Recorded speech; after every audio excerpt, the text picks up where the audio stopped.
Sir அப்படியே இந்த junior விடன்லேயே சீமான் பற்றின நியூஸும் வந்திருக்கு சார். அது என்னது சார்?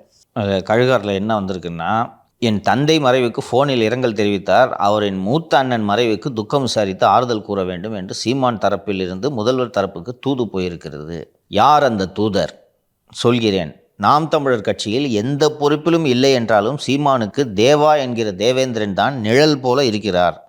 இந்த தேவா யாருன்னா, தலைவருக்கு தாடி வச்சு இந்த உதயநிதி கூட அந்த ஃபோட்டோவில் உட்காந்துருப்பார். சினிமா அரசியல் தொடர்புகள் அதிகமாக கொண்டவர் என்பதால் அவர் மூலம் உதயநிதி தரப்பை அணுகி சீமானின் எண்ணத்தை தெரியப்படுத்தியிருக்கிறார்.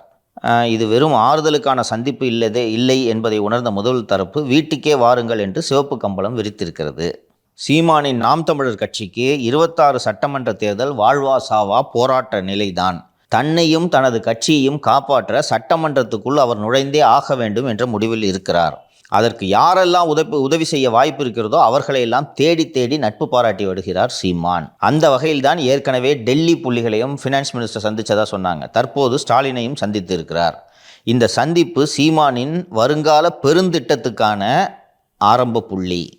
வரவிருக்கும் சட்டமன்ற தேர்தலில் நாம் தமிழர் கட்சி வாக்கு வங்கிக்கு பெரும் ஆபத்து விஜயால் தான் வரப்போகிறது என்று நினைக்கிறது நாம் தமிழர் தலைமை. திமுகவுக்கும் அதே எண்ணம் இருக்கிறது. எனவே தேர்தல் களத்தில் விஜயை விமர்சிக்க சீமானை பயன்படுத்தும் பிளானை போட்டிருக்கிறது திமுக. அதற்காக அவருக்கு சில உதவிகளை செய்து கொடுத்து, என்ன உதவி?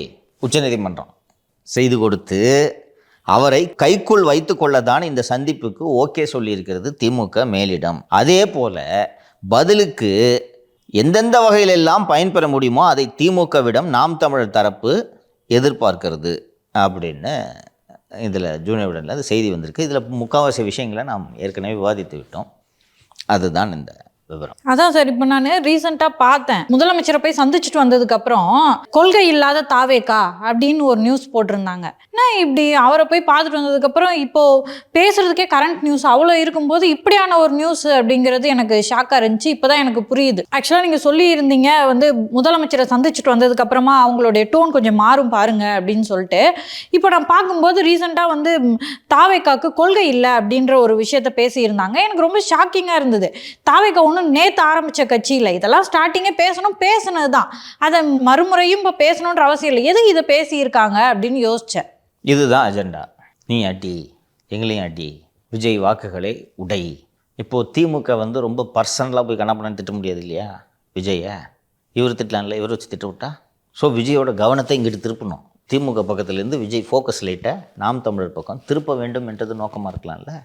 இது மியூச்சுவலி திமுகக்கும் நாம் தமிழருக்கும் பயனளிக்கக்கூடிய ஒரு உறவு தானே.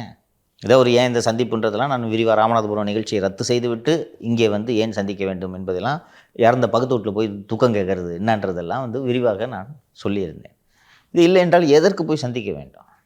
பட் சார், இதுக்கான பாசிபிலிட்டிஸ் எவ்வளோ இருக்குது சார்? இப்போ யாரோடையோ ஒருத்தவங்களோட கூட்டணி அமைச்சு தேர்தலை சந்திச்சா கூட நீங்கள் சொல்கிற மாதிரி அவங்க ஜெயிக்கிறதுக்கான வாய்ப்புகள் இருக்குது. பட் பிரிஞ்சு நின்னா நாம் தமிழர் வலிமையாக வாய்ப்பு இருக்கா?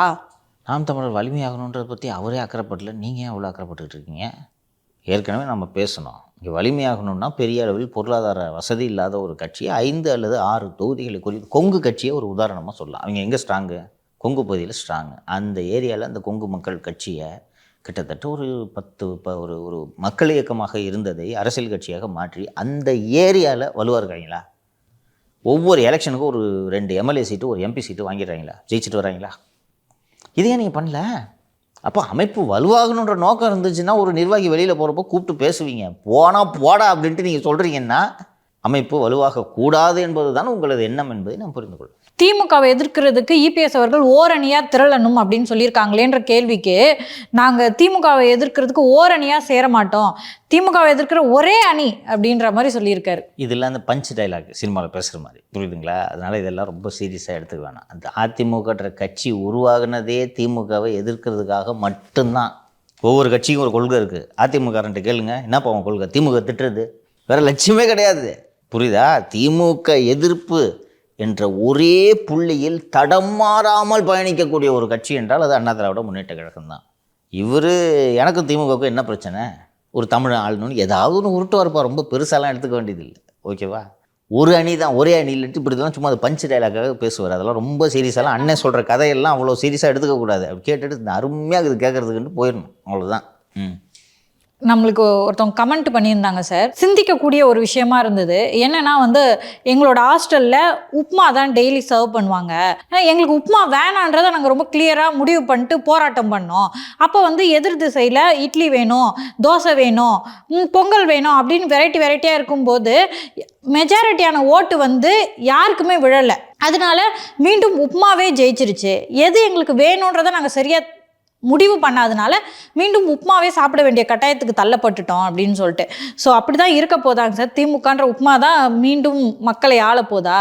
அப்படி எளிதாக தமிழகம் வீழ்ந்துவிடும், மீண்டும் இந்த நாசகாரர்களை ஆட்சியில் தமிழக மக்கள் அமர்த்துவார்கள் என்று நான் நம்பவில்லை. இன்றைக்கி அப்படி தான் தோணுது. அதற்கான சாத்தியங்களும் இருக்கிறது. தமிழக மக்கள், நான் தொடர்ந்து அறிவார்ந்த சமூகம் இது, அறிவார்ந்த வாக்காளர்கள் என்பதை நான் தொடர்ந்து பதிவு செய்து கொண்டு வந்திருக்கிறேன். தேர்தல் நடக்குது. அந்த தேர்தலில் ஒட்டு மொத்தமாக திமுக மற்றும் காங்கிரஸ் கட்சிக்கு வாக்களித்து மக்கள் வெற்றி பெற வைக்கிறார்கள். அருமையாகுது. மொத்த சீட்டையும் ஜெயிச்சிட்டோமே, நல்லா இருக்குது, ரைட்டு, ஆட்சியை கலைச்சிட வேண்டியதான்னு காங்கிரஸ் கிட்ட சொல்லி எம்ஜிஆர் ஆட்சியை கலைச்சி விட்டுட்டு திருப்பி தேர்தல் வச்சாங்க. திருப்பி தேர்தல் வச்சா ஒரு மாதத்துக்கு முன்னாடி திமுக காங்கிரஸுக்கு வாக்களித்த அதே ஜனம் திருப்பி எம்ஜிஆருக்கு ஓட்டு போட்டுருச்சு. எதிர்பார்க்கவே இல்லை, எம்ஜிஆர் ஆட்சிக்கு வந்துட்டார். ஆமாம், அதனால் ரொம்ப மிக தெளிவாக வாக்களிப்பார்கள்.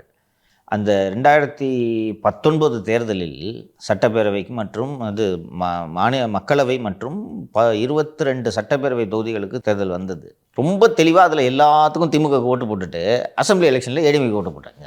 அதனால் ரொம்ப தெளிவான மக்கள். தேர்தல் நெருக்கத்தில் இந்த தீய சக்தியை யாரால் வீழ்த்த முடியும் என்பதுதான் கேள்வியாக மக்கள் முன் இருக்கும். யார் ஆள வேண்டும் என்பதை விட யார் ஆளக்கூடாது என்பது 26 தேர்தலில் ஒரே அம்சமாக இருக்கும் என்று நான் அவதானிக்கிறேன். யார் ஆட்சிக்கு வரணுன்றதை விட யார் ஆட்சிக்கு வரக்கூடாது என்பதில் மக்கள் தெளிவாக இருப்பார்கள். அப்போது இந்த ஆட்சி வராமல் செய்வதற்கு யாரால் முடியும் என்பதுதான் கேள்வியாக இருக்கும் என்று. இந்த கூட்டணியே ஜெயிக்கும் நான் சொல்கிறேன். பாமக தேமுதிக இல்லாமையே அப்படி ஒரு மூடு வந்துச்சுன்னா இந்த கூட்டணியை வெறும் ஏடிஎம்கே பிஜேபி ஜனங்க ஜெயிக்க வைப்பாங்கன்னு நான் நம்புகிறேன். என்னன்னா, ஐயோ எப்பா இவங்கள வந்துடக்கூடாதுப்பா அப்படின்றத இன்றைக்கி இஷ்யூ இருக்கும். அப்போ யார் எதிர்க்க நிற்கிறான்றதை பார்த்து இந்த கூட்டணிக்கு மக்கள் வாக்களிப்பார்கள் என்று நான் நம்புகிறேன்.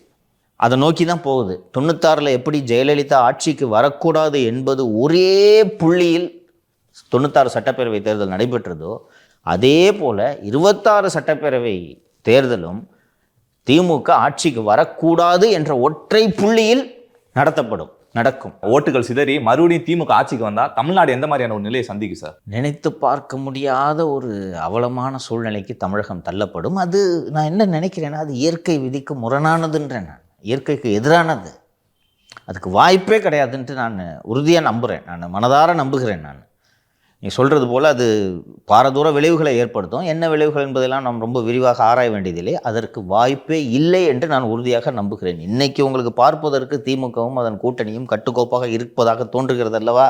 ஒரு 3 மாதம் போட்டோம் என்ன ஆகுதுன்றது பாருங்கள், அப்போ பேசுவோம் ஆட்சிக்கு வருமா இல்லையான்ட்டு.